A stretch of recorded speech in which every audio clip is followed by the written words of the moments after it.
A missile and drone attack against the Israeli regime has occurred, the biggest drone attack in its history. And with it, the Israeli regime's invincibility has been shattered yet again. The Israeli regime, the aggressor, has been punished. This was a retaliation, a counterattack, if you will, after the Zionist regime's terrorist attack on its consulate building in Damascus. Well, one of Iran's military assets used are its missiles, where you can see some of them right here. These are some of the missiles that were used from Fateh to Shahab to Zulfikar, having ranges anywhere from 500 to 2,000 kilometers. Well, keep in mind that this is the first time that Iran has targeted the Israeli regime from its own territory, which is a little over 2,000 kilometers away from Iran. Then comes Iran's other military assets, and that is its drones. Here's a variety that Iran has in its arsenal, from the Shahed drone, as you can see there at the top, and also the Abadil to Muhajir. Now, careful planning went into the use of these drones and missiles to occur simultaneously, which Operation True Promise involved that combination of ballistic missiles and drones, which were used in waves, and none of the targets involved civilian ones and were only military in nature, unlike the Zionist regime. But the scale of the counterattack was unprecedented in terms of the drones, cruise missiles, and surface-to-surface missiles. 331 in total, when you add them up, is what occurred.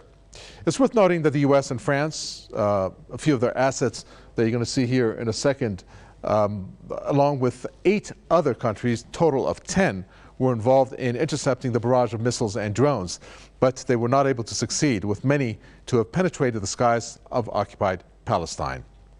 One of the military targets was what's called Nevatim Air Base. Now, this was the same air base that the Israeli regime used to attack Iran's consular building in Damascus.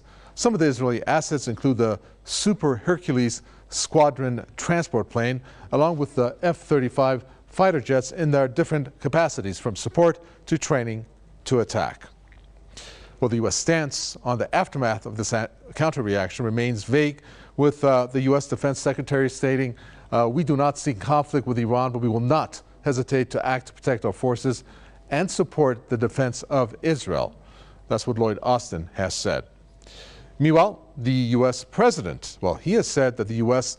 will oppose and will not support any counterattack against Israel. Now, does oppose or support mean no military support?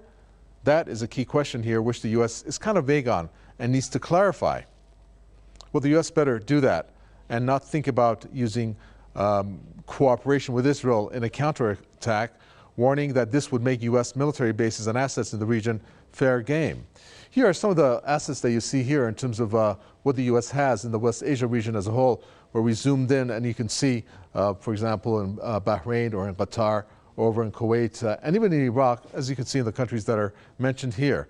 Many countries, however, have already rejected U.S. and the Israeli regime's requests for such use, siding with the Islamic Republic.